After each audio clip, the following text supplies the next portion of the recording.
네, 자연 질서를 통한 섭리 그런 거죠. 그러니까 이 섭리가 자연 질서를 억어한, 자연 질서를 강제한 섭리가 아니고 자연 질서를 통한 섭리란 말이에요. 그 말을 좀 알아듣기를 바랍니다. 자연 질서를 통한 섭리인 것이지 자연 질서를 역행하거나 자연 질서를 하나님께서 강제하거나 이렇게 해서 하는 섭리가 아니다 그 말이에요. 예를 들어서 이렇습니다. 우리 지금 이제 현정이 자매가 이 얼굴을 갖는 것은 하나님께서 이런 얼굴을 애초부터 계획해서 생긴 얼굴이 아니에요. 무슨 말인지 아시겠어요? 그거는 부모의 자연 유전 법칙에 의해서 생겨난 얼굴인 것이지 하나님께서 이런 얼굴을 계획한 게 아니라는 말이에요. 그러니까 이런 점을 오해하면 안 되는 거예요. 제가 왜 하나님 나에게 이 얼굴을 주셨습니까? 라고 항기할 수가 없는 것이 우리 어머니 아버지에게서 태어났기 때문에 유전 법칙에 의해서 이 얼굴이 나온 거지 하나님이 어떤 섭리가 처음부터 이 얼굴이었기 때문에가 아니에요. 키가 이런 키였기 때문에 아니다 그 말이에요. 무슨 말인지 알겠어요? 그러니까 이미 자연 질서의 법칙을 하나님께서는 인정하고 있는 거예요. 그 속에서 하나님의 의미를 부여하시고 그 속에 섭리의 역사가 있고 그 속에 하나님께서 더 큰 대의를 향해서 우리를 이끌어 가시는 것이지 우리 자신이 처음부터 이렇게 태어날 것을 하나님이 작정하셨고 예정하셨고 섭리하셨기 때문에 이렇게 태어난 게 아니라 그 말이에요. 오늘날 우리가 너무 많이 오해를 하는 게 이런 부분들이에요. 이 자연 질서의 영역을 모르니까 이거를 빼놓고 무조건 섭리하니까 하나님이 처음부터 나는 콧날은 이렇고 그 다음에 입술은 이렇고 그 다음에 볼태기는 이렇고 그 다음에 무슨 머리숱은 많고 적고 이렇게 하나님이 다 플랜을 세워서 그렇게 해서 나를 지었다고 생각한단 말이에요. 아니죠. 그 천만의 만만의 말씀이죠. 그럼 유전 법칙은 어디가 있습니까?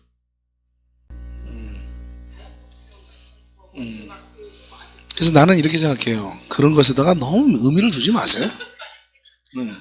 아니, 앉게 되면 앉게 된 거고 못 앉게 되면 못 앉게 된 거지. 뭐 그렇게 앉은 건 그럼 하나님의 은혜고 안 앉은 건 또 하나님의 은혜가 아닙니까? 예컨대 봅시다.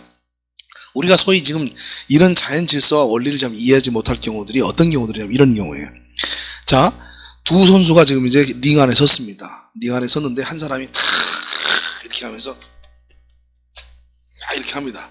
또 한 사람은 이렇게 하다가 이렇게 합니다. 두 사람 다 뭐 하는 거예요 지금? 하나님께 기도하는 거야 지금. 뭐라고? 이기게 해달라고 기도하는 거예요 지금.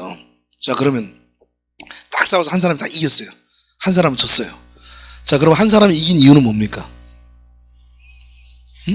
자, 하나님이 기도를 응답해 주셔서 이겼고 한 사람은 기도빨이 적어서 졌습니까? 아니에요. 실력에 따라 이기고 실력에 따라 진 거예요. 이해가 되겠어요? 아니, 당연히 실력 있는 사람이 이기지. 그 실력 있는 사람이 기도하는 것은 내 실력 발휘를 최대한 다 해달라고 기도하는 것이지 이기게 해달라고 기도하는 것 자체가 이것은 자연 질서를 벗어난 인간의 행운과 운을 기대한 기도란 말이에요. 그 자체가 기복적 기도인 거예요. 이제 알겠어요? 그러니까 이 자연 질서를 우리가 빼놓게 되니까 사람들이 기복적이 되는 거예요. 이 자연 질서를 빼놓게 되니까. 무슨 말 알겠어? 학생이 공부를 해야 합격을 하는 거예요. 이게 자연 질서야. 근데 공부를 안 해놓고 하나님 나 오늘 잘 보게 해주시고 뭐 시험 뭐 답안이 보이게 해주시고 뭐 이렇게 해버리면은 그럼 우리가 학교 가서 공부할 이유가 뭐가 있어? 학교 가지 말고 도시락 싸들고 교회로 와야지. 그잖아요? 예, 그런 겁니다. 그러니까 오늘 우리가 너무 이 믿음이라는 것을 기복적으로 만들고 미신화시킨다 이거예요. 그 이유를 왜 그런 기복주의적이고 미신화적인 그런 신앙으로 전락해 가냐면 뭘 모르기 때문에? 자연 질서를 모르기 때문에.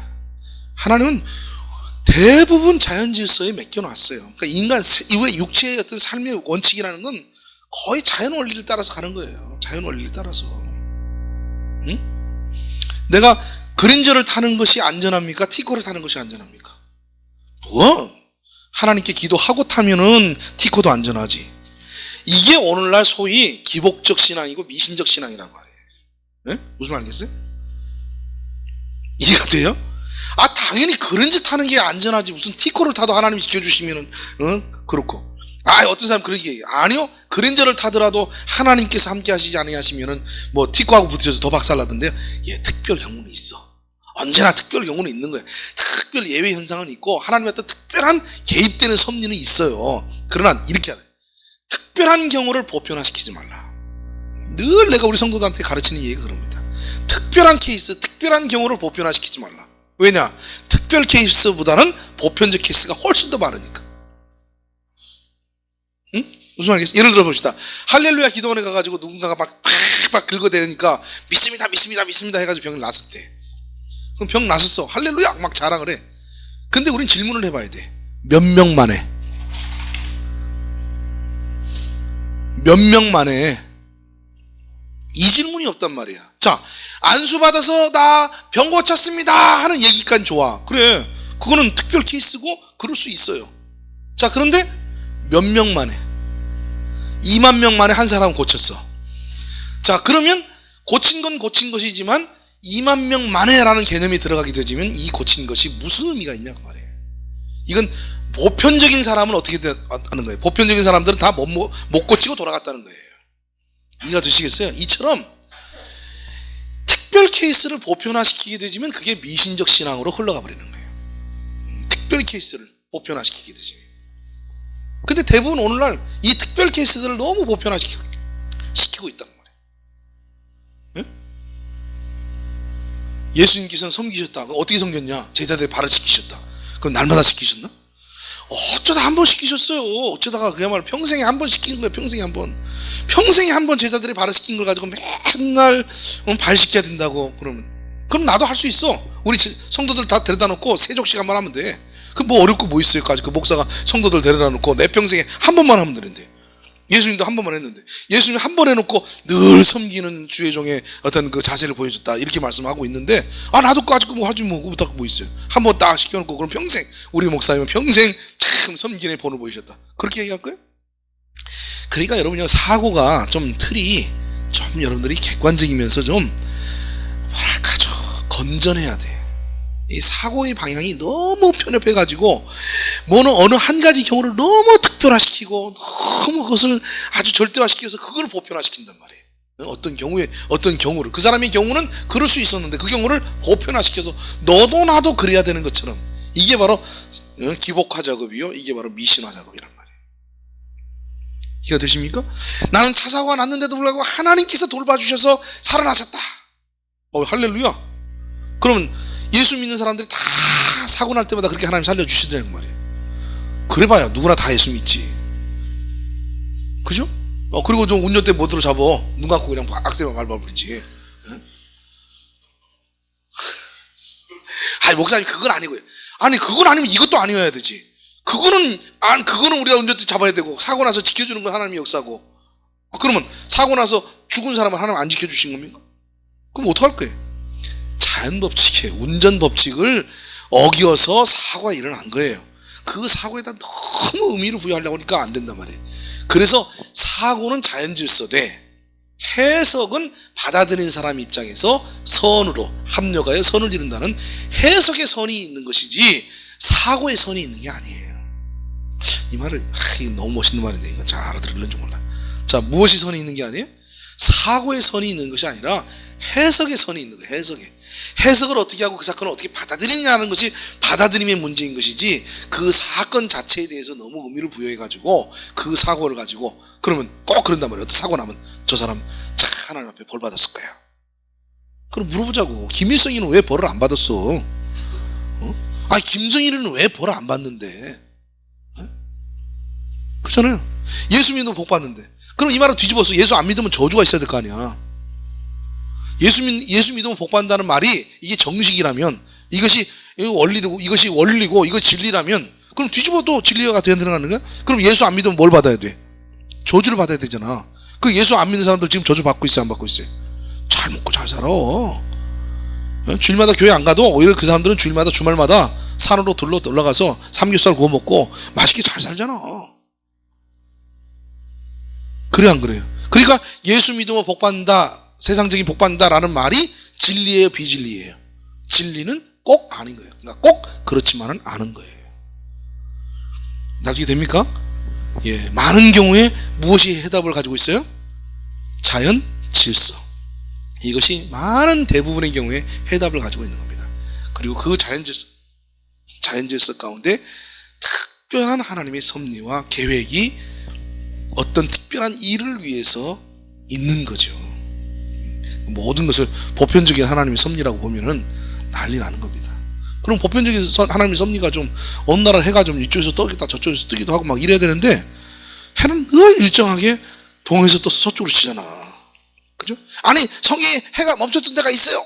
여호수아에서 보면 있어 그래 있어 그래 있어. 유사일에 딱 한 번 있어. 그래, 유사일에 딱 한 번 있는 것이 오늘날도 그러면 태양을 멈추라 그러면 멈춰질 것 같아요? 그러니까 우리가 이게 신앙생활을 좀 제대로 해야 돼. 이게 뭐 특수한 경우를 보편화시키려고 하니까 문제가 되지는 거예요. 언제나 우리의 신앙이라는 게. 그래서 신앙적 영웅의 행위를 오늘 그리스도인의 삶의 보편적 삶으로 그것을 대비시켜서 원리화시키려고 하니까 얼마나 동떨어진 설교가 됩니까? 좀 설명이 됐습니까? 확실하게 됐습니까? 확실히 밝아져야 돼요. 그래야 기독교가 좀 건설적이고 건강한 믿음의 세계로 나가지. 그렇지 않으면 기복과 이게 아주 신비에 아주 그냥 쪄들어 버려요. 꼭 무당신들. 예수 믿는 건 그런 거 아닙니다. 오히려 사고가 점점 더 건전해져 가고 합리적이 돼 가고 과학적이 돼 가고 그러는 거예요. 그렇죠. 이 얼굴이 우리 어머니 아버지가 그 얼굴이니까 이 얼굴이 나오지. 여기서 무슨 하나님 섭리 때문에 이 얼굴이 나옵니까? 내 머리가 왜 빠지게? 하나님 섭리 때문에 빠집니까? 아니, 우리 아버지가 머리가 빠졌어. 그 유전을 내가 물려받았어. 그래서 내 머리가 빠지는 거예요. 내가 지금 왜 저 기관지가 약하게? 하나님 섭리에서 약합니까? 아니, 우리 집안 대대로 기관지가 약해. 그걸 가지고 거기다 무슨 하나님의 섭리를 갖다 집어넣고 이렇게 이야기하게 되면 그건 뭐 어떡하라는 얘기야 도대체. 너무 우리가 그렇게 믿으면 안 됩니다. 아시겠죠? 그럼 해석도 하지 말라는 말입니까? 아니죠. 해석은 하나님 기관지를 이렇게 해주셨음에도 불구하고 주님 또 하나님의 섭리와 계획이 있는 줄 믿습니다. 그렇게 믿으면 되는 거예요. 그러니까 내가 이 일 가운데 하나님의 섭리와 하나님의 뜻이 있는 줄 믿습니다. 이렇게 말하는 것과 이 기관지가 이렇게 된 것도 하나님의 섭리와 하나님의 역사다. 이렇게 말하는 것은 다른 겁니다. 이 점을 잘 구분하실 수 있기 바랍니다.